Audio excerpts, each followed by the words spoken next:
Good evening. मैं Surendra sir और Somvir sir turning point academy पर आप सबका स्वागत करते हैं। जैसा कि आप सोमवीर सर को काफ़ी दिनों के बाद देख रहे होंगे कि मैदान में आ गए हैं, क्योंकि एक अर्जेंट काम से कुछ दिन के लिए बाहर थे। तो बच्चों, एक दो छोटी छोटी न्यूज़ हैं या इन्फॉर्मेशन कहें जो हम आपके साथ शेयर करना चाहते हैं। एक तो 3-4 दिन से सेंटर का ऑफ चल रहा था, आप जानते हैं। आपके सेंटर को एक नया लुक दे दिया गया है। बच्चों ने काफ़ी मेहनत करके इसकी भी अगर पॉसिबल हुआ तो कल आपको एक छोटी ही झलक दिखाएंगे। तो काफ़ी कुछ चेंज कर दिया गया है सेंटर्स में, ताकि आपको स्टडी का एक एनवायरनमेंट बहुत अच्छा सा मिले।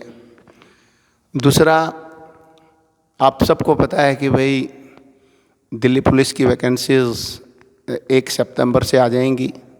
7,536 वैकेंसीज़ होंगी और उसमें 5,000 से ज़्यादा लड़कों की और 2,400 समथिंग लड़कियों की वैकेंसीज़ आएंगी। तो मैं और सोमवीर सर अभी यही बातें चल रही हैं पूरा दिन कि क्या प्लानिंग बनेगी। तो कुछ पॉइंट्स हैं जो हम आपके साथ शेयर करेंगे, और नए बैच को भी लेके कुछ बातें हैं, या यूँ कहिए कुछ बच्चों को भ्रांतियाँ होती हैं, बैच क्या होता है, ये होता है, उस पर भी हम 1 मिनट के लिए बात करेंगे। तो सोमवीर सर, मैं आज आपसे ही कहूँगा कि भाई क्या मतलब इस बैच को लेके आप बच्चों को कहेंगे, ताकि बच्चों को ये ना लगे कि भाई मार्केट में जो चीज़ें चलती हैं, जनरली कोचिंग सेंटर पर जो चीज़ें चलती हैं, बच्चे उन बेवजह की बातों में ना आए और जो चीज़ एक्चुअल है उस पर काम करें। क्योंकि अगर आपकी नॉलेज में नहीं है तो चंडीगढ़ पुलिस के रिज़ल्ट ने यह शो किया है कि भाई अगर आप सही मेहनत करते हैं तो कुछ भी पॉसिबल है। तो बताएं सुमेर। गुड इवनिंग प्यारे बच्चों। सबसे पहले तो काफ़ी दिनों के बाद मैं आप लोगों से बात कर रहा हूँ इस चैनल पे। और सबसे इम्पोर्टेंट चीज़ ये है कि मैंने ना वो जो अभी चंडीगढ़ पुलिस का रिज़ल्ट आया है, मैंने वो मिस किया है कि हमारे 52 स्टूडेंट शॉर्ट लिस्ट हुए हैं फिज़िकल के लिए। तो ये अपने आप में काफ़ी बड़ी अचीवमेंट है, और जब रिज़ल्ट आता है तो वो एक अलग खुशी होती है। अभी भी हैं चीज़ें, अभी स्ट्रीमलाइज हो रही हैं धीरे धीरे। इसके साथ ही फिर जैसे ही एक चीज़ और भी है, जैसे सुरेंद्र सर कह रहे हैं कि भाई नए बैच के बारे में बताओ आप।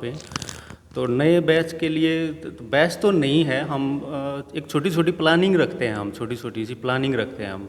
और ये हमारा स्टार्टिंग से ही रहा ना सर, कि हम बैच में ज़्यादा ध्यान नहीं देते, हम बस छोटे छोटे टारगेट रखते हैं हम अपने लिए, कि जो भी वैकेंसी आने वाली होती हैं कि उसके बारे में हम क्या कर सकते हैं, बच्चों को अच्छे से अच्छा हम क्या दे सकते हैं। जैसे फॉर एग्ज़ाम्पल अभी के लिए हम देखें हैं कि दिल्ली पुलिस का नवंबर में शायद एग्ज़ाम होगा। तो अब हमारी प्रायोरिटी ये है सबसे पहले कि भाई हम नवंबर में बच्चों को बेटर से बेटर रिज़ल्ट दे पाएँ बच्चे, तो उसके लिए हम क्या करें। तो वही हमारे लिए बैच है। इससे पहले महीना भर जैसे वैकेंसी आई थी चंडीगढ़ पुलिस की, पहले आया था, महीना भर का टाइम मिला था, तो उसके लिए हमारी प्रायोरिटी ये थी कि हमने चंडीगढ़ का बैच बना दिया। उससे पहले अगर कोई था हरियाणा की आई है या कोई और आई है, सीजीएल का आया है, कोई भी XYZ आया, तो हम उसी पर काम करते हैं कि जो सबसे नज़दीक होती है चीज़, कि ताकि हमारा टारगेट ये होता है बैच ना बना के हम बच्चों को नौकरी दे पाएँ। सबसे बड़ी बात ये होती है कि बच्चों को आज के टाइम बहुत सारे 90% बच्चे, 99% बच्चे ऐसे हैं जो अपने घर से बाहर आते हैं कि भाई कोचिंग करनी है, तो उनका टारगेट यही होता है बच्चों के किसी न किसी तरह उनको जॉब मिल जाए, जॉब सिक्योरिटी हो जाए। और अगर आप उस को जॉब दिलवाने में कुछ बता सकते हो, कुछ मदद कर सकते हो, तो वो एक बड़ी बात है अपने आप में ही, कि भाई आप काफ़ी कुछ कर पा रहे हो। और सबसे बड़ी बात है कि मार्केट में कह लो या इसे टीचिंग लाइन में कह लो कि बच्चों में काफ़ी ज़्यादा एक तरह से गलतफहमी घुसा दी है टीचर्स ने, कि भाई ये नया बैच है या सीजीएल का बैच है या कोई और बैच है। जैसे अगर मैं कहूँ कि भाई कोई सीजीएल के बैच का नाम लेकर कोई बच्चों को पढ़ा रहा है कि हम सीजीएल शुरू कर रहे हैं, तो उसको पता है कि सीजीएल के तो बच्चे आएंगे ही, सीपीओ के भी आएंगे, दिल्ली पुलिस वाले भी आएंगे, इसमें ग्रुप डी में भी जो हम भरेंगे वो भी बच्चे आएंगे, सब बच्चे आएंगे इसमें। तो बट ये चीज़ें हैं कि सक्सेस रेट क्या है, मैटर ये करता है सक्सेस रेट क्या है।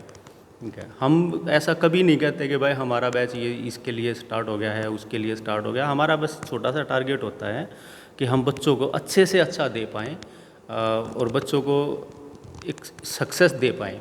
उसके बाद बच्चे जब जॉब सिक्योर कर लें, अपनी कोई भी छोटी मोटी जॉब ले लें, उसके बाद बच्चे चाहे तो सीपीओ करें, चाहे सीजीएल करें, चाहे कोई स्टेट लेवल की तैयारी करें, या फिर अगर वो चाहें तो भाई अपना यूपीएससी करें, क्योंकि उनके पास एक फाइनेंशियल स्टेबिलिटी होती है, जॉब सिक्योरिटी होती है, फैमिली का सपोर्ट भी होता है उसके बाद, तो वो कर सकते हैं। काफ़ी कुछ चीज़ें बदल जाती हैं ज़िंदगी में, और उसी को लेकर क्योंकि हमने ये चीज़ें फेस की हैं, इसलिए हम नहीं चाहते कि हमारे साथ जो भी बच्चे जुड़े हैं कि वो बच्चे इस चीज़ को फेस करें दोबारा फिर से।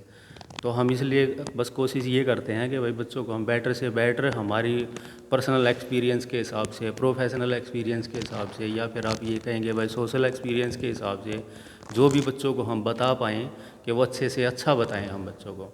और इसी के लिए हमने बस ये डिसाइड करा आज सारा दिन सोच के कि भाई हम एक नया मिशन शुरू कर रहे हैं। यही कहेंगे, एक नया बैच लगा लो आप इसको, या यूँ लगा लो कि हमारे पास जो ऑलरेडी बच्चे हैं अब उन्हीं में से रिसफल करके हम कुछ बच्चों को अलग करेंगे, कुछ बच्चों को नए आएंगे उनको उसमें शामिल करेंगे। और एक नया टारगेट हमने अपने लिए सेट किया है, वो नवंबर तक के लिए है कि अब हम दिल्ली पुलिस का ध्यान में रख के और तैयारी शुरू करेंगे।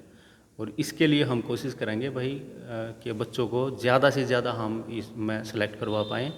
और चीज़ें ये हैं कि ऐसा नहीं है, मैं सुरेंद्र सर से ही बोलूँगा एक बार इस बारे में, क्योंकि सर को ज़्यादा थोड़ा सा पता है, कि वो बताएंगे कि कैसे मिसगाइड करा जा रहा है और कैसे हमारे बच्चे सेलेक्ट हुए हैं अलग अलग फील्ड में। जैसे सीपीओ में भी रिज़ल्ट हमारा है, ठीक है, आप हमारी वीडियो देख लो, और सीजीएल के भी हमारे रिज़ल्ट हैं वो भी देख लो, या दिल्ली पुलिस का देख लो, या फिर सीईटी का देख लो, अभी चंडीगढ़ का देख लो।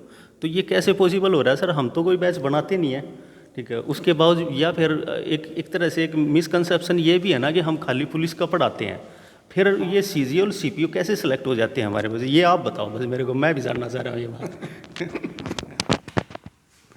एक्चुअली सर दिक्कत क्या हो गई है, बहुत सारे टीचर्स से हम भी जुड़े हुए हैं और कई बार उनके व्हाट्सएप स्टेटस वगैरह भी देखते हैं, या और कोई सोशल मीडिया पे जो चीज़ें डल जाती हैं, तो हर एक टीचर ना एक छोटी ही बात को इतना हाईलाइट्स कर रहा है। मतलब मैं एक एग्जांपल से समझाऊं, मान लो चंडीगढ़ पुलिस में एक एग्जांपल आया कि भाई 5 प्राइम नंबर्स का सम बताइए, और मैं उसको ये कहूँ यार ये मेरे पढ़ाया हुआ आ गया है, तो मेरे ख्याल से ये बड़ी, या एक आप पढ़ा रहे हो कोई चीज़, वही क्रिकेट का मैच है या कोई साइंस पढ़ा रहे हो, या वो क्वेश्चन आ गया और आप कह रहे हो यार ये बिल्कुल मेरा एज इट इज़ पढ़ाया हुआ आ गया, तो मेरे अपने ख्याल से तो ना ये बच्चों को बिल्कुल मिसगाइड करने वाली चीज़ें हैं। वो बुक हैं, हर एक टीचर एक बुक से पढ़ाता है, चाहे वो मैथ है, रीजनिंग है, जीएस है, बच्चे को खुद मेहनत करनी पड़ेगी। जब तक टीचर ये शो कर रहा है कि भाई मैं कर रहा हूँ, तो मेरे को ऐसा लगता है वो बच्चों को गुमराह कर रहा है। हमें अपने बच्चों को ये सिखाना पड़ेगा, बेटे आप लोगों को 8-10 बार किताबें पढ़नी पड़ेंगी, मेहनत करनी पड़ेगी आप लोगों को खुद। तो मेरा अपना ये मानना है कि हमारा जो सक्सेस रेट है वो इस चीज़ पर ज़्यादा डिपेंड कर रहा है कि हम बच्चों को ये बताते ही नहीं हमें पढ़ाना आता है हम तो ये बताते हैं कि आपको पढ़ना है, क्योंकि जब बच्चा पढ़ेगा तो वो कहीं ना कुछ लेके जाएगा। चाहे वो सीजीएल है, जैसे अभी सीजीएल में वो लड़की सिलेक्ट हुई है अंजलि बाल्यान, और सीपीओ का भी रिजल्ट पेंडिंग है, उसमें भी बच्चे लाइन में हैं। मिनिस्ट्रियल में 17 बच्चे लाइन में हैं, वायरलेस ऑपरेटर में हैं, अब चंडीगढ़ पुलिस में 52 स्टूडेंट्स हैं, सीईटी में भी हैं। सीईटी के लिए तो हमने एक भी क्लास नहीं ली हरियाणा के लिए तो, लेकिन उसमें भी अब वो 80 वाले स्टूडेंट्स कितने आगे हैं।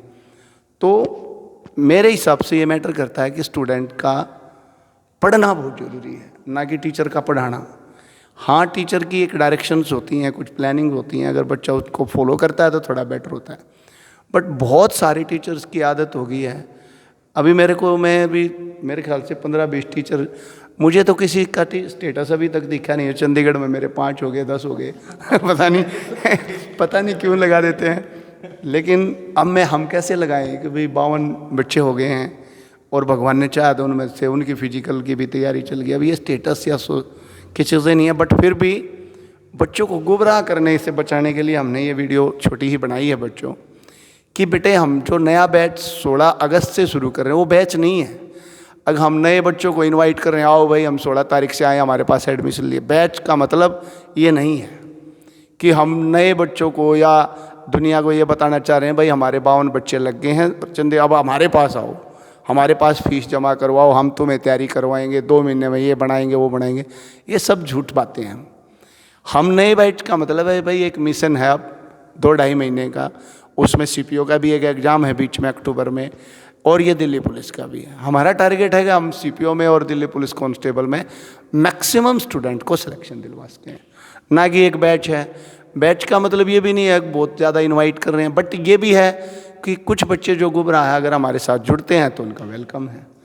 लेकिन मेनली तो ये है कि भाई जो हमारे पास स्टूडेंट्स हैं उनमें से कौन सा बच्चा दिल्ली पुलिस को, कौन सा बच्चा सीपीओ को और किस जॉब को ले सकता है। बैच मीन्स अलग अलग एक बार दोबारा से छटनी करेंगे कौन सा बच्चा किसके लायक है, और यही हमारा बैच है बच्चों।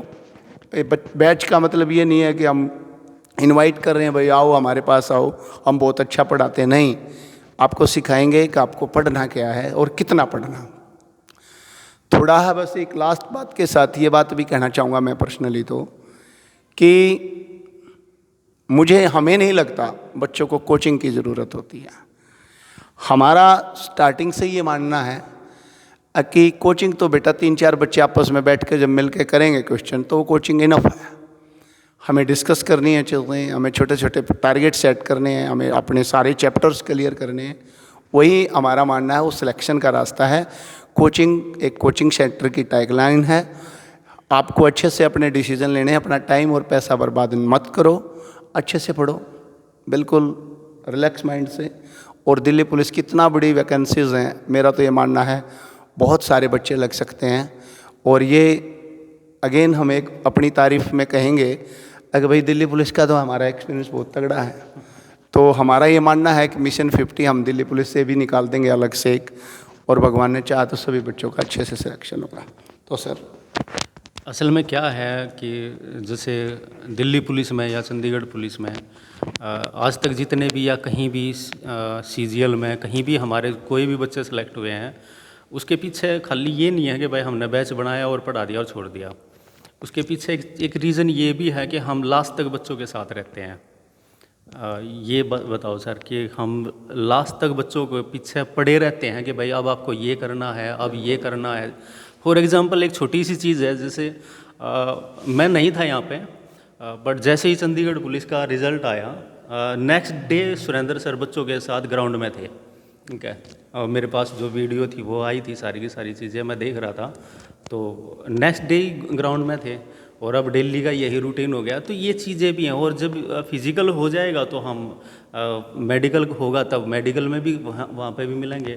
अगर कहीं पे रिक्वायरमेंट होगी भाई कोई इंटरव्यू है तो उसके लिए भी मैं भी गए, हम वहीं पे मिलें साथ में जा गए।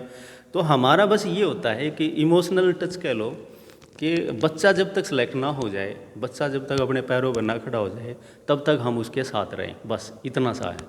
और इसी को हम अपना बैच बोलते हैं भाई, ठीक है। यही हमारे लिए बैच है और यही हमारे लिए सक्सेस है कि अगर हम अपने कुछ एफर्ट्स डाल के किसी बच्चे को कोई नौकरी दिलवा पाएँ तो वो अपने आप में एक अचीवमेंट है हमारे लिए, खास तौर से कि भाई यही है हमारे लिए सबसे बड़ी बात। और इसी पे हम काम करते हैं, और इसी पे काम करने के लिए अब हमने ये शुरू करा है, एक तरह से बैच ही कह देंगे भाई। जैसे मार्केट में चल रही हैं तो चीज़ें हम बैच ही बताएंगे इसको कि ये बैच है। जैसे मैं जीएस पढ़ाता हूँ तो मैं भी कह सकता हूँ ना सर ये बात तो कि यूपीएससी में भी मेरा पढ़ाया हुआ आता है राष्ट्रपति के बारे में अगर कोई क्वेश्चन आ गया तो हाँ मैंने पढ़ाया था, ये उसमें से आ गया, बोल सकता हूँ। तो भाई एक छोटी सी बात है बस कि आप गुमराह मत हो, ठीक है। बस ये देखो कि आपके लिए फ़ायदेमंद क्या है, और ये खाली कोई एडवर्टाइजमेंट के लिए नहीं है, ये रियल में भी ऐसा ही है बेटा, ठीक है। कि आप ये देखो जिस बच्चे को अपनी ज़रूरत जितना जल्दी समझ में आ जाएगी वो बच्चा उतना जल्दी कामयाब हो जाएगा। और बस हम यही मिशन रखते हैं कि बच्चे के ये बता पाएँ हम कि बेटा आपके लिए सही टाइम पर सही डिसीज़न क्या है। बस कि चाहे कोई बच्चा हमारे पास अगर ग्रेजुएशन लेवल का कोई बच्चा आ गया हमारे पास, ठीक है, तो वो सीपीओ का भी भरेगा फॉर्म, वो एचपीएससी की वैकेंसी आ गई तो उसका भी फॉर्म भरेगा, यूपीएससी का भी भरेगा। तो इसके पर उसमें कैलिबर कितना है, उसकी ज़रूरतें क्या हैं, उसका सोशल बैकग्राउंड क्या है, उसकी फाइनेंशियल कंडीशन क्या है, ये चीज़ें भी तो देखनी पड़ेंगी ना। अगर बच्चा ग्रेजुएट हो गया तो एलिजिबल तो है यूपीएससी के लिए, पर वो क्या यूपीएससी कर पाएगा, क्या उसकी स्टडी ऐसी हुई है, या फिर वो उसकी फाइनेंशियल कंडीशन ऐसी है क्या वो फीस अफोर्ड कर पाएगा।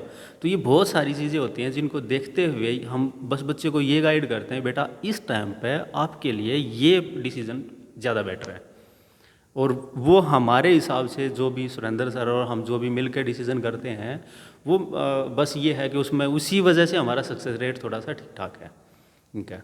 और इसी वजह से हमें बच्चों आपका प्यार मिलता है, इसी वजह से हम आपके जो पेरेंट्स हैं उनका विश्वास बनाए रखने में कामयाब हैं, और आगे भी हम यही काम करते रहेंगे, ठीक है। बाकी लास्ट में मैं पूछूंगा सुरेंद्र सर से, अगर वो उनके दिमाग में कोई बात चल रही है इस रिगार्डिंग तो वो बताएं, ठीक है। दोनों ही एक बात कहना चाहते हैं। तो बच्चों मिलते हैं, कल का और रेस्ट है आपका, तो परसों से ही हम एक नए टारगेट और एक नए मिशन के साथ मैं और सोमवीर सर और पूरी टीम के साथ आपको मिलते हैं। तो तब तक के लिए good night, all the best, और मिलते हैं। Good night.